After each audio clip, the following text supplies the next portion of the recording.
Evening snack Sujji రవ్వతోటి kachori చేస్తున్నా. ఆలుగడ్డ మెత్త ఉడకబెట్టుకొని కడాయి పెట్టుకొని జీలకర్ర కొంచెం నూనె పోసుకొని జీలకర్ర, ఉల్లిగడ్డ, ధనియాల పొడి, గరం మసాలా, పసుపు, అల్లం వెల్లుల్లి పేస్ట్ వేసుకొని ఫ్రై అయిన తర్వాత మళ్ళీ ఆలుగడ్డ ప్యూరీ వేసుకొని కొత్తిమీర, కొంచెం ఉప్పు, కారం, నిమ్మరసం వేసుకొని ఫ్రై చేసుకొని గరం మసాలా వేసుకొని పక్కకు పెట్టుకోవాలి.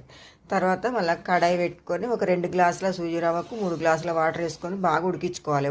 ఉప్పు వేసుకొని ఉడికిన తర్వాత మళ్ళీ డీప్ ఫ్రైకి సరిపోయేంత ఆయిల్ వేసుకొని అది వేడయ్యేలోపు ఇది చల్లగా అవుతాయి కదా ఉప్మా రవ్వను ఆలుగడ్డ ప్యూరీ అవి పోలేలాగా ఇట్లా వెడల్పు చేసుకొని ఇట్లా పోలేలాగా చేసుకోవాలి. ఇట్లా పోలేలాగా ఇట్లా మంచిగా వెడల్పు చేసుకొని అలా బాగా వేడైన తర్వాత ఒకదాని తర్వాత రెడ్ కలర్ కాల్చుకోవాలి. మళ్ళీ కడాయి పెట్టుకొని ఆయిల్ పోసుకొని బాగా వేడైన తర్వాత ఒక్కొక్కటి వేసుకోవాలి. ఇష్టంగా తింటారు అనమాట, చాలా బాగుంటది అనమాట. ఒకసారి గిన్నెలు తీసుకొని పిల్లలకి ఇస్తే చాలా ఇష్టంగా తింటారనమాట.